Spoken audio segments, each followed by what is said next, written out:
In this video, I'm gonna talk about how to make a second account in Discord and how we can do this.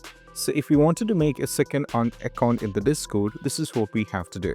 So the first one, if you have already in the first Discord account or if you already turn it on your Discord like this, you have to close it from here. And you have to close the Discord account and also make sure the Discord is not running in the background. So you have to go over here in the system tray, and if you find the Discord, you have to right click, go for quit Discord. And also most probably you can also check in the task manager. If it is over there, what you need to do is, it's always a good practice that you have to, anything associated with the Discord can be removed from here. Once done, you have to close this, go to the Google Chrome. Now what you need to do is we have to just search here for discord.com. You can just search like this, that will take you to this, and go over here to the official website. This is called discord.com. Now what you need to do is we have to log into the discord.com. So right now when you click on this, there are two reasons it is asking. If you click on the open Discord, it might take you to the app. So what you need to do is you have to click on open Discord in your browser, not in the app. So that will take you to this.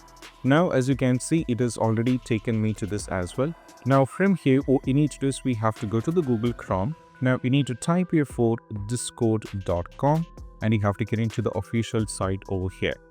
Now from here in the Discord, what you need to do is you have to get into this and try clicking on open Discord in your browser, and that will take you to this. Now from here, what you need to do is we have to go to the Google Chrome. Now we need to type here for discord.com and you have to just press enter. Now as you can see, this is for the Discord, and if it is asking you to open with an app, make sure that you have to close it. And also it's always a good practice that no Discord is running in the background, and also if you have any kind of cache is kind of thing is generated, you have to clear it so it won't open. Now what you need to do is you have to click on the login here, so that is going to take you to this. Now from here, there is an option for register. You don't have to log in. Click on the register. Now you have to give your email ID, the display name, username, password and date of birth, and go for the created account. So right now a new Discord account is created, and that is how we can do this. If you wanted to sign into the app, make sure that you use the respective credentials so you can sign into the second account on the Discord on your app itself. So this is what we have to do, and I'll see you in the next video. That's it. Bye.